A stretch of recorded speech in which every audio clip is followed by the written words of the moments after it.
the home of inspiration every day. Most people give up on themselves easily. You know the human spirit is powerful. From news, countries across the globe have been hit by the COVID-19 virus. Views. There's a global trend to see an increase in GBV incidences, specifically domestic violence. Sports. What's he say?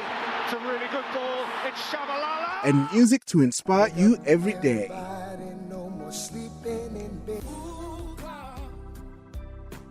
This is Vuka Online, your inspiration radio station. Listen to this. Can't believe we're on this cruise. Ah, the smell of the ocean, one wave after the other, and no land in sight. And now the same thing, in green. Can't believe we're on this cruise. Ah, the smell of the ocean, one wave after the other, and no land in sight. If a color can make something sound dramatic, imagine how it can make it look. Metal Paints. The right color matters. Visit metalpaints.coza. You're listening to Vuka Online. This is the station with all your music in one place. SA's lowest cost bank account is here. No monthly fees, no debit orders, and free money transfers. Now you can do even more from your phone for free, like pay bills and buy airtime or data. And it works on any phone. Register via the ShopRite app or dial this number.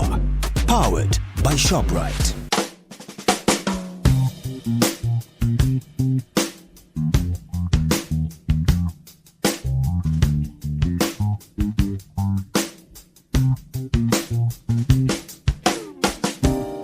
Still using cash? Matter why? It's time to cash less and live more with Capitec. Just choose the smart way to pay. Anytime, anywhere. No need for cash with SA's biggest digital bank. Pay the smart way with Capitec. You're listening to Vuka Online. Broadcasting worldwide online 24/7.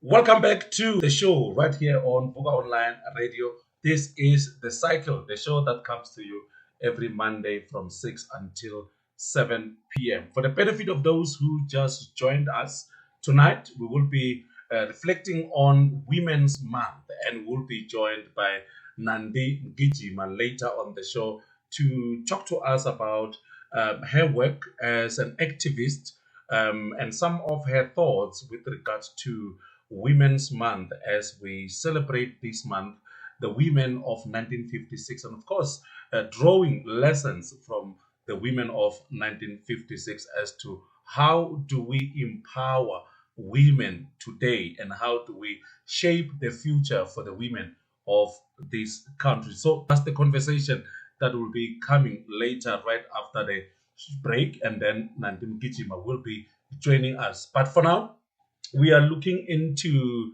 some of the highlights.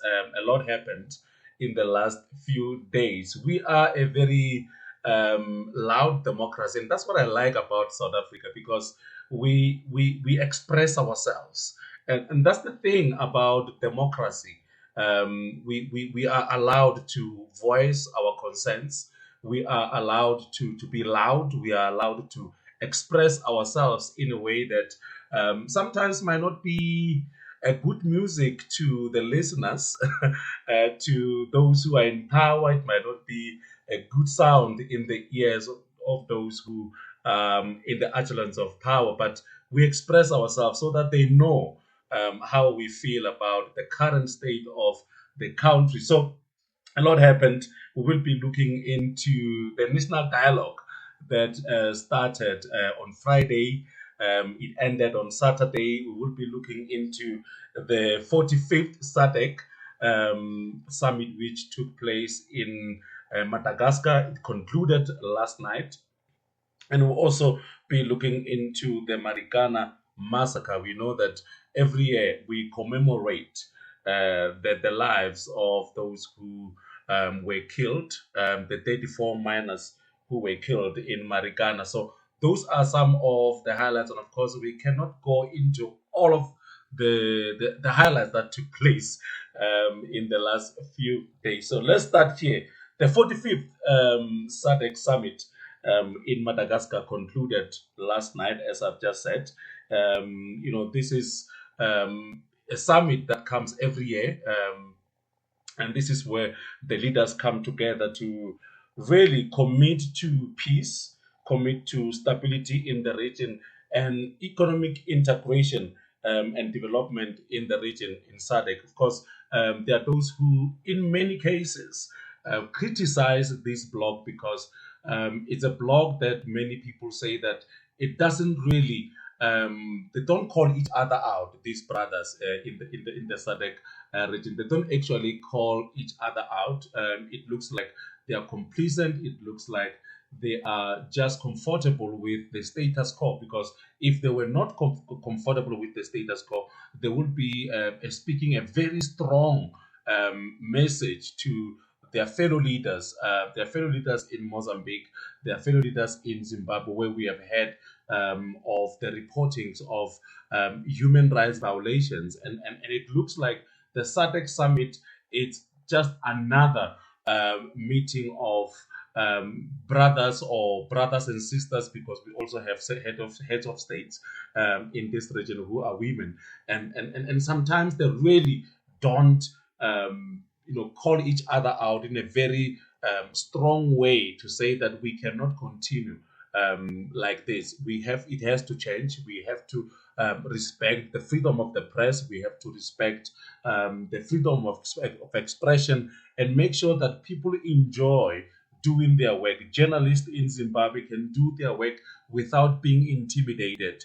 Civil society can do its work in Zimbabwe without being intimidated, and elsewhere in the region. So I just feel that SADC needs to do more in terms of making sure that the political environment in this region is conducive enough for the expression of views.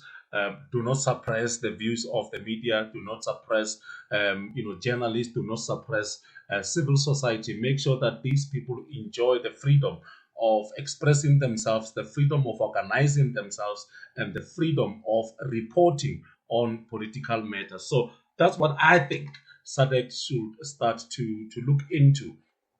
And of course, there's a lot that it was spoken about during the summit, but we're not going to go into that. But my main message to the leaders in this region is that protect and defend journalism, protect and defend journalists, protect and defend civil society groupings. So let's move to another highlight of the week. Of course, as I said, we saw the first summit, or the first dialogue of the national dialogue, which took place in Pretoria at the University of South Africa, which started on Friday. It was not a good start if you're watching those visuals live. There was a lot of heckling on the stage, and I was asking myself, it looks like things were actually not organized properly, because you could see that someone was speaking. There was another caucus right there on the stage, and that did not actually reflect well on the organizing team of the national dialogue on Friday. It did not actually look good for those who were watching on SABC as it was unfolding in Pretoria, because it looked like they were not organized, and I think it also gives weight to some of the views of those foundations that we threw, because they were saying that this whole thing is rushed. We just want to get on with it without first establishing as to how it's going to be done. And on Friday, I think everything was laid bare. Everybody could see that there was, disorganization in terms of the program, in terms of who is supposed to speak and all of that. So let's just take a listen to some of the comments coming from the attendees at this summit. We are going to start with Leshabela Sandra, who is the national chair of the RCL. Let's just take a listen to what Sandra had to say to the leaders on Friday. Now, this is the one that is here, all the elders and the youth. My name is Leshabela Sandra, and I am the National RCL President, representing each and every learner in the Republic of South Africa.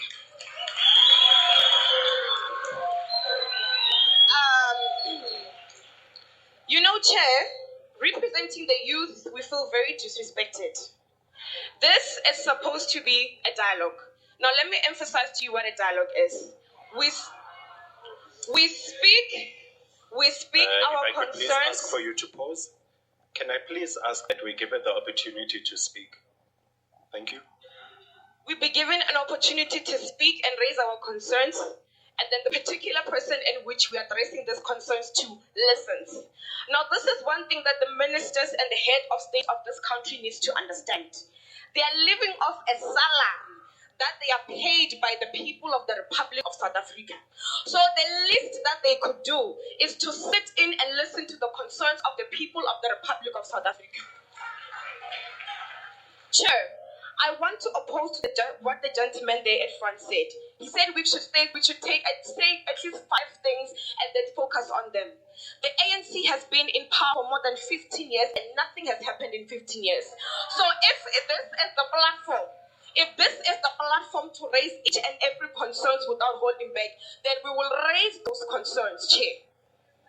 Chair, and another thing that we need to understand, that whatever that we're harvesting for right now, whatever that we're laboring for right now, it is for the youth. So if the president thinks that we as the youth, we're going to get into the same environment and pay the very same tax that is killing our parents, then he must be completely delusional. It is not a secret. It is not a secret. It is a fact that can never be changed in history that the government is ineffective and corrupt. How are we as the youth supposed to trust these people with this very same dialogue? Right now we've raised so many issues, but the only thing that was aligned there at top was unity. How is unity going to solve the issue of unemployment? How is unity going to solve the issue of inequality? What we need right now is effective leadership in the government. If they are failing, let them choose people who is going to represent South Africa very well. When the youth of the June 16th Well, that Sandra submitting her views there at the national dialogue, and of course, touching on issues of unemployment. We know that this is a very big problem in this country. Issues of inequality. These are issues that we have been talking about for quite some time now. We have been talking about issues of inequality, but it doesn't look like we are getting anywhere in terms of solving issues of inequality and unemployment. Let's take a listen to another delegate addressing some of the issues that this country is faced with. Because their voices, because at the moment I cannot shy away from the feeling that I feel like a stray dog or a stray cat who just roams the road and seen as a nuisance. And even when fed, it is fed not out of care, but of getting the rats out and making sure that there is a ticker box exercise. Our voices are not heard. I just want to raise that. Thank you. Thank you. Well, that's the gentleman raising the fact that some of their views are not actually being taken serious, or someone is just not listening to their views. And this gentleman was representing the people living with disability. How often do we actually close these people out whenever there are these kind of dialogues, or we are just inviting them so that we are able to tick the boxes, as he said? Let's listen to the president highlighting some of the challenges that are faced by South Africa. We also need to ask ourselves, why do so many people live in abject poverty and so few live lives of opulence? Why, after decades of democracy, are the prospects of a white child so much better than those of a black child? We need to ask ourselves that. We also need to ask ourselves, why do women get paid less than men for the same work? That's what we need to ask ourselves. Now, we also must go deeper and ask ourselves, why, when we have a Bill of Rights in our Constitution, are the LGBTQI plus people still discriminated against? Why are they still stigmatized and harassed? Why do clinics run out of medicine? Are questions that we must ask ourselves. And why do taps run dry? These are some of the questions that we must be willing to ask and which we must be prepared to find answers for. But more than that, my fellow South Africans, these are the challenges that we must be ready to do something about. As individuals, as organizations, as communities, as parents, as elected representatives. Well, that's the president talking about some of the challenges this country is faced with. And I find it very, very ironic that the president who is the president of this country, the president of the ANC that has been in power since 1994, can actually come now and want us to have a dialogue about these kind of issues of water, issues of inequality, issues of the LGBTQI community being discriminated against. I mean, you should be able to give us the answers. Why is that so, Mr. President? Because you are the one who is leading this country. You are the one who has been leading this country since 1994. The ANC has been in power since 1994. You have been in power for how many years now? Now it's been 6 years because he started his second term last year. It's been 6 years of President Cyril Ramaphosa being in power. But he still wants us to ask these kind of questions and be prepared to find answers. Whereas he is the one who should be telling us as to why are we in this mess that we find ourselves. Let's listen to Nandi Mgijima, who is also part of the eminent group of the people who are leading this process of the national dialogue. Let's take a listen to Nandi Mgijima giving some closing remarks. Reflecting on the incredible journey we have embarked on together over the past 2 days, we have achieved something extraordinary. We've come together from all walks of life, engaged in respectful, vigorous dialogue, and dared to envision a more inclusive, citizen-led future for South Africa. There is something profoundly unique about South Africans. Across all of our diversities, when we are called, we come. And when we gather, our voices are loud, not only because we want to speak, but because we are ready to listen. This is what gives us incredible transformative power. Let us remember that dialogue has always been fundamental to our democracy. South Africans do not shy away from challenges. We face them together. Over the past 2 days, we have witnessed a spirit so alive and thriving in these halls.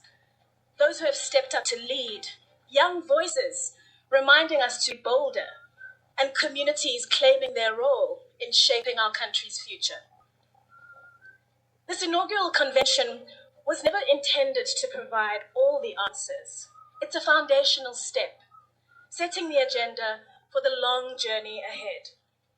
It is a powerful example of inclusivity and the beginning of a process that truly belongs to citizens in every community. Well, that was Nandi Mgijima giving some closing remarks at the national dialogue. We are told that the next dialogue will be taking place early next year. But let's just take a listen to some of the comments that were made by Matunjwa, who is leading AMCU, the AMCU president, Joseph Matunjwa, as they were commemorating the lives of the lost lives of the 34 miners in Marikana on Saturday. Let's take a listen to Joseph Matunjwa. Comrade, the government denied them that opportunity. So as we go back home, comrade, we must check all these mines that have been mothballed. These mines that are they put them in care and maintenance.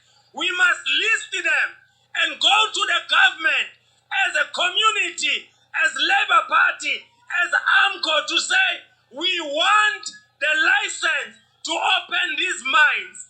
The minerals are not for the government. The minerals of the country belongs to the people. The government is a custodian of our minerals. They must understand that we cannot have 40% of unemployment in this country, the country that is blessed with so much minerals. And come people ababuya phesheya bazosiqalela ukuthi sivana le mine ngoba senze super profit. Buyisa license yethu. Let's go and mine. Comrades, the unity of South African is so important. Let's unite and South African. If before 1994 the unemployment was less than 10% under the nationalist government, where there was sanction in this country, but many people were working, what has went wrong? In a democratical state, where there is no sanctions against South Africa, but we are sitting above 40% of unemployment. Ilizwe lisihlulile asivume. Barika spedi sitlarisa motho ke lekgowa. O kuile gore ke reng. Comrade, if Mathunjwa is not the president of South Africa, as you told van der Merwe abe president of the country, sivele sihlukane nalento ayikho lento le. Well, that is Joseph Mathunjwa. We are going to leave it here for the highlights of the week. I wish I can go on and on, but we have run out of time. We are back right after Vuka has a new WhatsApp channel. Unlike standard radio, Vuka doesn't have minute-by-minute announcements about what's coming next. So to keep up to date with program coming next, search for the Vuka WhatsApp channel and follow us. Vuka Online Radio, your inspiration radio station. More music, more inspiration. Vuka Online. You say whenever I should start, ne?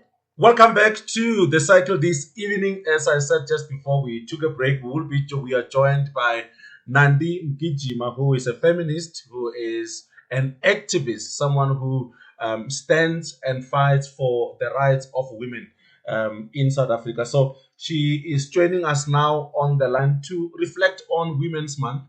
What lessons can we draw from the resilient women of 1956, and how do we chart the way forward for the upcoming women in South Africa who will be taking the torch forward? So we are going to take this opportunity to welcome Nandi Mgijima on Vuka. Nandi, good evening and welcome to Vuka. Evening to the listeners. Thank you so much, Nandi. You are an activist. You are a feminist, someone who fights for the rights of women, really. And one will ask, what actually inspired you? You could have done anything. You could have been anything, but you chose to be an activist. What inspired you to become an activist? Thanks, Mogale, for this opportunity. I think our background as Black people, our oppression during apartheid, has made me to have this deeper understanding of our oppression. And then growing up under those harsh conditions, and in most cases in houses which are led by women, whether from broken marriages, broken homes, but the majority of us were born by those women who faced the harsh realities of apartheid, and we also grew up in those harsh realities. Then that inspired me to look at a parent, a mom who has been married, divorced, is single, but also the laws are also not favoring or actually safeguarding the interest of these women. Even I'm talking now about apartheid laws that would also be so patriarchal that interfere with, the lives, the lives of families deep inside in their household, how exploitation has been entrenched. And it actually dwells down to also your school. That's why I became a student activist in those years in high school. And looking at your life now, doing exactly what we have been doing for all these years. We are talking today about the resilient women of 1956 who confronted the apartheid regime, who took their chances, knowing very well that they can be killed while they are doing what they were doing. They were not actually sure if they will come back to their children at home because anything could have happened to them. So these are women who are resilient, women who we can draw some serious lessons from. So for you as Nandi, who is working with women today in different sectors, what lessons can we draw from these women of 1956? Indeed, they are such an inspiration, the women who led that march in 1956.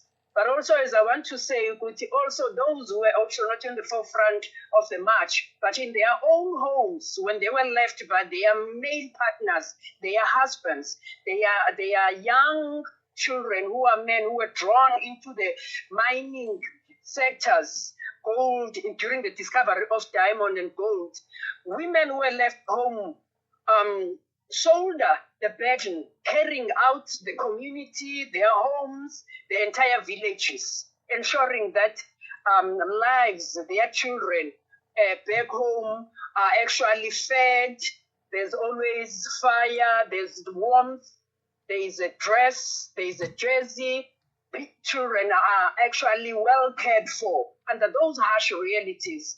And what was done in 1956 really inspired even those perhaps who were not really in the forefront of the struggle, but actually inspired even us young students who were to say that we need to actually, that was actually as a result of determination, knowing that we have to fight for this so that we can see it changes. We have to actually sacrifice even if we confront that bullet.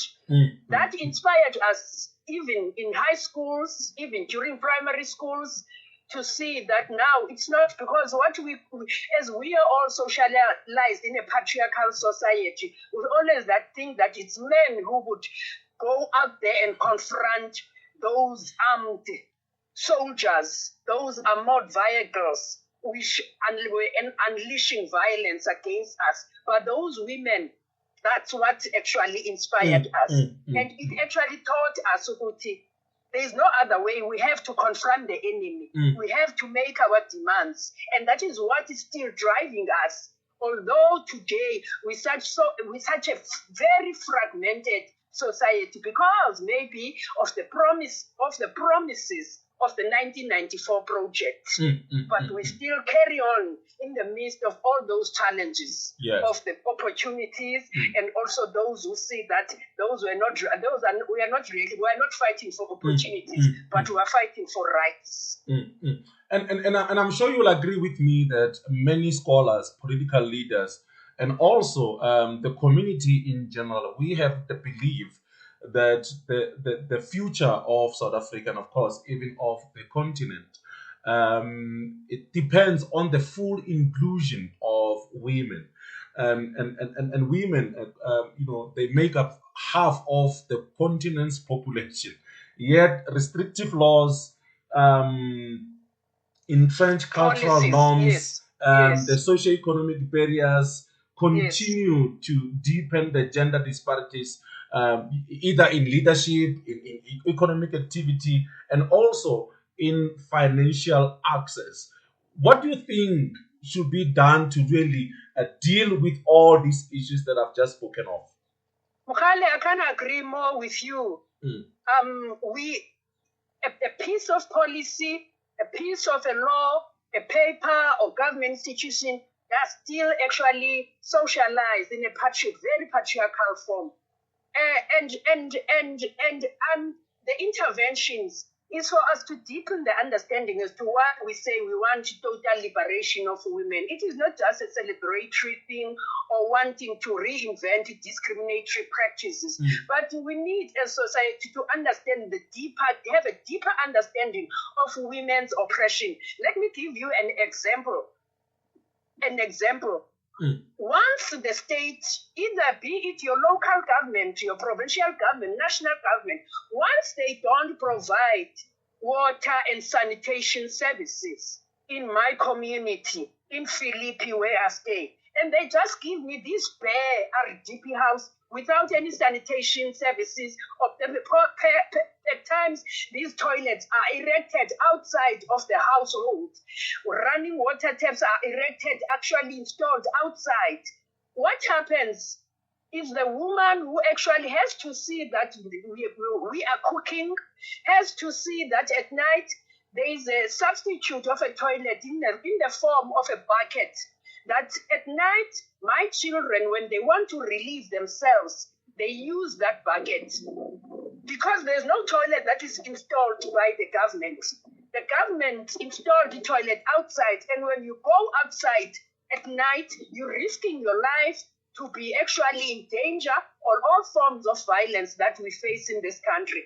So again, in the morning when we wake up, who disposes that bucket is this woman who's actually also unemployed, who's left behind at home, but is actually taking on the role that was supposed, or the service that was supposed to be provided by the state. But the state didn't provide these services internally so that I can realize my womanhood, my overall human being. I am oppressed in that sense. So the policy that has led to actually building of RDP houses was not a gender sensitive. And I don't always like to use gender. I was not women prioritizing my interest as women, as people who are actually taking care of this economy. And the state are aware of that, because once they withdraw a service and then they provide services, they know that it is a mama from next door who's going to go to the clinic and take tablets and take care of an ailing old woman who's my neighbor. It is this unemployed black woman who's going to take care of a child of my neighbor when the neighbor is not at home. So such services that are supposed to be provided by the state, deliberately not providing them because relying on poor black working class labor, which is unpaid, undervalued. That's the exploitation that I'm talking about. Yeah. It continues and it's intensifying in this period of neoliberal capitalism. And I think from what you just said, it just shows that we still have a long way to go in terms of making sure that women are protected, women are given equal opportunities in this country. And we do have, can I quickly come there? And we do have a long way, even amongst us women, these poor black women. Because once you talk about those things, you point about those things, they think that no, these are non-issues of having to dispose the bucket full of waste that was used at night. They think that no, you're a nuisance, not supposed. And it comes from the fact that there was a service that was not provided, optimally provided by the state. It failed to provide the toilets. It failed to provide water taps and etc. Yes. So and these are the issues that one can say that we have been talking about these issues for quite some time, and it doesn't look like that there's a change that we should be actually beginning to see. And from your engagements with women in Philippi or elsewhere across the country, what are they saying about this month, the August month, where we are celebrating or we are commemorating the 1956 women? What are they saying about this month? I mean, even as I'm talking to you, I'm in an event here which is organized by Budget Coalition, but there are women, majority, way speakers, we were cleaning. Working class are aware of what is happening. Are aware as much as they will be invited by these institutions or even government institutions to come and celebrate, they go not with the hope that there's going to be change. They go because I think it's kind of, a norm that there's this day. But the reality is that they know they go back to worse forms of their conditions, living and working conditions. Nothing is improving. And there is a vacuum of the movement. There is a vacuum of a movement, pulling things together, moving together, self-organizing initiatives to make those demands. As I said earlier on, we are fragmented. This period, post-1994 period, has actually, this is my view, in post-1994 has actually, the fragmentation is as a result of, various forms of this excitement that we're truly liberated. But there's also another thing that those who are aware, this is not the real liberation that we're looking for, but also some see this period as a period of opportunities. And those who are conscious to say that, no, can't be a period of opportunity. So that is why we are so fragmented, and the government is aware and is using that loophole to actually further fragment society. Yeah, that's quite important because we have interacted with a lot of research, with a lot of data that shows that women in this country still face many institutional barriers that impede on their socio-economic empowerment and independence. And some of the issues that we have touched this evening is that women are still trying to find out as to what is the significance of this month if our material living conditions don't reflect.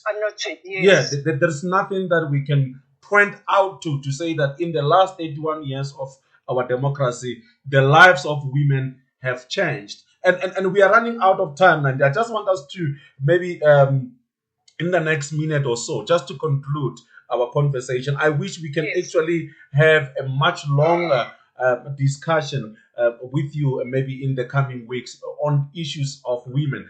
So what do you think the women of Philippi, the women of Tembisa, the women of Soweto, elsewhere in the deep rural villages of this country should begin to do in terms of getting the message across, making sure that those who are sitting in union buildings, those who are making laws in Cape Town can actually begin to get to understand, get into the minds of these women who are forgotten about? You know what? We are all, in the movement, or those who are aware of what is happening, we are all grappling, seeking for answers as to. So these are actually not to say, there are no other actually, views. As I'm saying, we're all seeking for answers as to, how can we reinvent the wheel and be like those women of 1956 and be like those students of the 80s and 70s where community struggles, student struggles, where unification of struggles of the working class. We are grappling with that. And there are too many things also that are actually posing as challenges. The issue of criminality, which makes organizing very difficult in this period. And it's again as a result of the failures of this state, your neoliberal state, your GNU, your neoliberal GNU, whatever. But we need to, continue.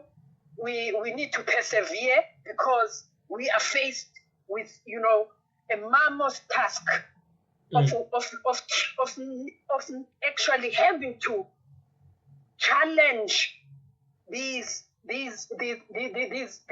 inequalities. We need to actually put our voices, made demands. So we need to be organizing from our local communities. Yes. Those street committees, we shouldn't be discussing only about the burial society.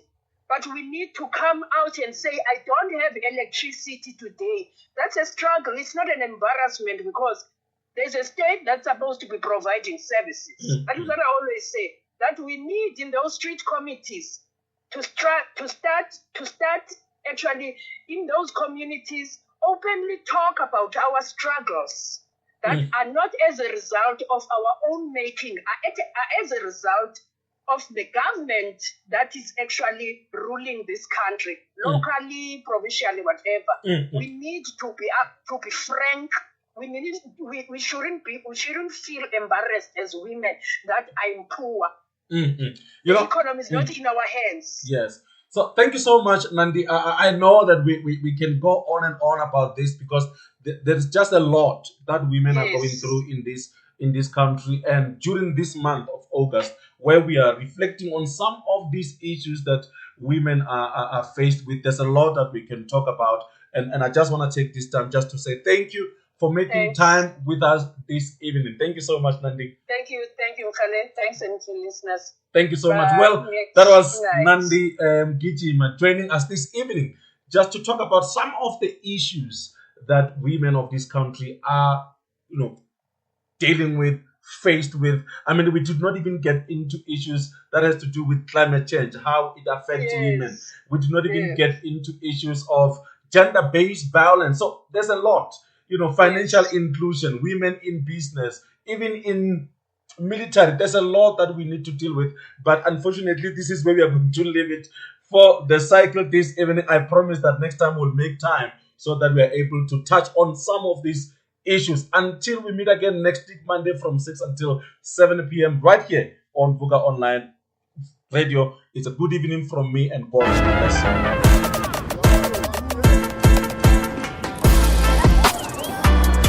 Create big moments with the fam. Get the KFC Family Fiesta. That's 6 pieces of chicken, 4 zinger wings, 2 mash and gravies, and large chips for only $164.90. Your inspirational radio, Vuka Online.